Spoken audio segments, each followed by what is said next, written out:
tradition meets vibes.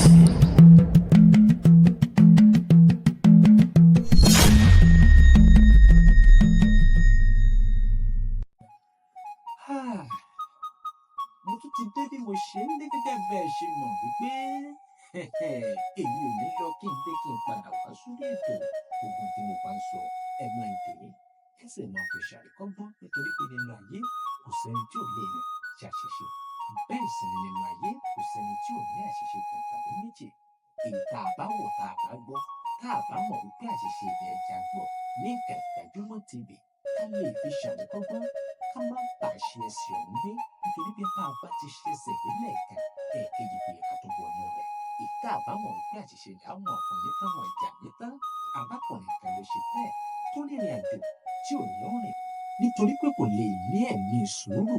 nínú ayé rẹ̀ ẹ̀mí sùúrù dágbére fún ó kọjú lábẹ́ ìgbóná bẹ́ẹ̀ sì ni ọbẹ̀ ọ̀pá ti tó lẹ́nu arákùnrin kan tí mo forúkọ bò láṣìírí lórí ìrìn àjò nínú ayé rẹ̀ nítorí pé nǹkan tó ní ọwọ́ rẹ̀ tí ètò ó wá fi ọwọ́ rẹ̀ fa gọ̀ǹgọ̀ ẹ mọ̀ pé Yorùbá máa sọ lọ́pọ̀ ìgbà wípé ọwọ́ mi ò tó máa fi gọ̀ǹgọ̀ fà á ṣùgbọ́n kì í ṣe gbogbo tọwọ́ ẹ̀dá tàbí adẹ́dá ò bá tó ní fi gọ̀ǹgọ̀ fà nítorí pé bó bá fi gọ̀ǹgọ̀ fà bó bá lọ fà sórí ara rẹ̀ nǹkan ṣe ọ̀nà ẹ̀ arákùnrin yìí ṣe bẹ́ẹ̀ nínú ìrìn àjò ayé rẹ̀ ó gbé ìgbésẹ̀ àti lè fọwọ́ fa gọ̀ǹgọ̀ ní tọwọ́ rẹ̀ tó Gbajúmọ̀ TV, where tradition meets vibes.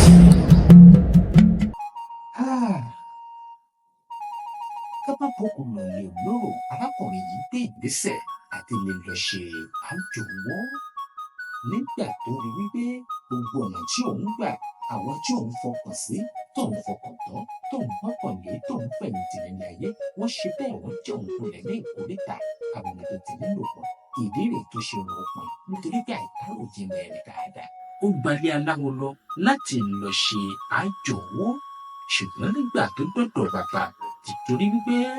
bí ewé ẹ̀sìnsìn àìní ọ̀hún ṣe ń jó lára ló ṣe fi sọ̀rọ̀ sí babaláwo yìí pé gbogbo ọ̀nà tẹ́ ẹ bá mọ̀ pé ẹ lè gbà ẹ bá ń tọ̀ kí n lè rí nǹkan tí mo fẹ́ ṣùgbọ́n bàbá yìí kọ̀ kó ṣe kìlọ̀ fún nítorí pé mọ̀ kó nílò tó fẹ́ ní àkókò náà. arákùnrin yìí gbé ìgbésẹ̀ babaláwo yìí sì fún ní ohun tó fẹ́ kí lóhun tó fẹ́ wọ́n ṣe ìrìn àjò kan fún un wípé kó rìn kó bá gba kínní fi sí abẹ́ ibùsùn rẹ̀ ohun tó bá rí bó bá di ọjọ́ kejì mọ́ ń bọ̀ wá sọ fún mi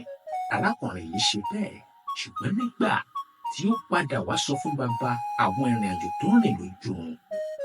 bàbá yìí wá sọ fún wípé àbùṣe ti bùṣe àjọ ọ̀la tó fẹ́ ṣe ọ̀nà báyìí ló gbégbà tó fi sí ibi ibùsùn rẹ̀ ohun tó rí lẹ́yìn ìgbà tó lọ kó ẹjọ́ tó rò fún bàbá yìí bàbá wa sọ fún wípé ìyí tí mo fún ọ yìí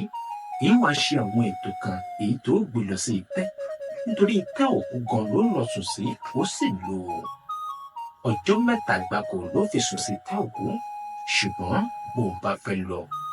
ń bò bá di ọjọ́ rọ̀ iye máa jẹ ń bò bá di àìjẹ lóru kan ló gbéra ká tó sì lọ sí ìtẹ́ òkú láti lọ rẹ̀ sùn rẹ̀ ọjọ́ burúkú èṣù gbà bí ọwọ́ tànú rèé nígbà tí arákùnrin yìí gbéra pa bàbá yìí ṣe nǹkan kan fún un nítorí bó bá débẹ̀ kí ẹ̀mí ẹ̀rù bàbá yìí ṣe nǹkan kan fún un nítorí bó bá débẹ̀ kí ẹ̀mí ẹ̀rù lè kúrò nínú ọkàn rẹ̀ ṣùgbọ́n débẹ̀ lóòótọ́ torí pé ohun tó ń wá ohun tọ́wọ́ rẹ̀ ò tó ó fi gàngàn fà á arákùnrin yìí gbéra pa ó sì sùn sórí ìtẹ́ òkú kan tẹ́ńpẹ́ níbi tí wọ́n sin àwọn òkú sí ṣùgbọ́n ká má kó òkú lọlé olóró ká má fọ̀rọ̀ wò ká ṣèlú ní pápápá nǹkan míì ṣẹlẹ̀ sí arákùnrin yìí tó sì jẹ́ wípé àwọn aráàlú parapọ̀ wọ́n sì nálẹ̀ gbà láti ojú ọ̀run dojú ayé ìgbé ìlókè dọ́dọ̀ bàbá lẹ́yìn tó dọ́dọ̀ bàbá yìí bàbá ní àwọn ìkìlọ̀ kọ̀ọ̀kan ń bẹ tó yẹ kí n ṣe fún ọ ṣùgbọ́n tí mo gbà pé téèyàn fún ọ èyí ni wípé lẹ́yìn ìgbà tí bàbá yìí wò wípé ìkìlọ̀ tó yẹ kí n fún ọ àwọn ìgbà tí bàbá yìí wò wípé àwọn tó yẹ kí n fún ọ bí àjò tó jẹ́ pé bó o bá dé ìtẹ́ ọ̀hún bí àwọn ará bíbá gbìyànjú àtijọ́ sí ọwọ́ òní lè ṣe é, bàbá ìwà gbàgbé kò ṣe tó yẹ kó ṣe fún arákùnrin ọ̀hún, ṣùgbọ́n aṣọ òbọ́mọyẹ mọ́ ọmọyẹ tẹ̀rín gbogbo jà nítorí wípé ìdí ò yẹ kí arákùnrin yìí ṣe ó ti ṣe ní ìtẹ́ tó sì ti fa nǹkan mẹ́sìn ní ìrìnàjò ayé rẹ̀. Ìyẹn ni wípé oògùn owó tó fẹ́ ṣe gan kò wá rí àǹfààní àti lè ṣe mọ́ nítorí pé nǹkan míì ti ṣẹlẹ̀, ìdí òye ṣẹlẹ̀ ó ti padà ṣẹlẹ̀. Gbajúmọ̀ TV, where tradition meets vibes. Ká máa fọ ọ̀rọ̀ gùn gbogbo ẹ̀yin olólùfẹ́ ètò àti ìkànnì yìí tí ń gbọ́ wa jákèjádò orígun mẹ́rin ìlú àgbáláyé. Ìkànnì Gbajúmọ̀ TV náà lè ti láǹfààní àti máa gbọ́ wa. Ìmọ̀ràn mi rèé o, arákùnrin yìí èyí owó kò rí, èyí àjò owó tó fẹ́ ṣe kò ṣeé ṣe mọ́ nítorí pé ohun tó yẹ kí bàbá yìí ṣe kò rántí àti ṣe fún. Ìdí rèé tí nǹkan fi rí bí wọ́n ṣe rò wọ́n. Ìmọ̀ràn mi rèé, gbogbo tá a bá ṣe nínú ayé ẹja máa ní sùúrù nítorí pé onísùúrù nìkan ló lè ṣe òkúta jìnnà, bẹ́ẹ̀ sì ni onísùúrù nìkan ló lè jogún ìjọba ọ̀run. Bàbá ní sùúrù ohun tí ò tó ń bọ̀ wá ṣẹ́kù, ṣùgbọ́n bá a bá kánjú sáré ọ̀la láti lọ ṣètùtù ọ̀la, nǹkan míì yóò ṣẹlẹ̀. Kódà bó bá rí ṣe àwọn nǹkan kan máa wà tí wọ́n sọ fún pé bó bá lo ọdún báyìí lókè èèpẹ̀ bóyá nínú ìlera àti àwọn nǹkan kan ní, ṣùgbọ́n ó lò ó nínú kó wá fi ràn lórí ayé àti kó lówó kó máa ní ìlera ní gbogbo ìgbà. Èwo gan ló tọ́ tó fẹ́yàn nínú ìrìnàjò ayé tirẹ̀.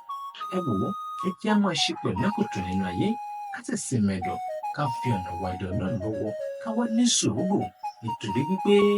bàbá ní sùúrù à lè rí àwọn nǹkan tá a fẹ́ tó sì jẹ́ pé yóò sì padà tó wà lọ́wọ́. Olúwatósìn Olóyèdè lórúkọ tí èmi jẹ́ Yorùbá yé mọ̀ sí Jẹ́jẹ́láyé pírẹsẹ́ńtà. Ẹ má gbàgbé, ẹ má bá wa pín, ẹ má bá wa ṣí àlẹ́ fún àwọn ènìyàn kí wọ́n lè fi ṣàlékọ́gbọ́n wípé nínú ayé bó bá ń dojú kọ nǹkan tàbí bí nǹkan bá ń dojú kọ kì í ṣe tó tọ́ tàbí tó kàn ní pé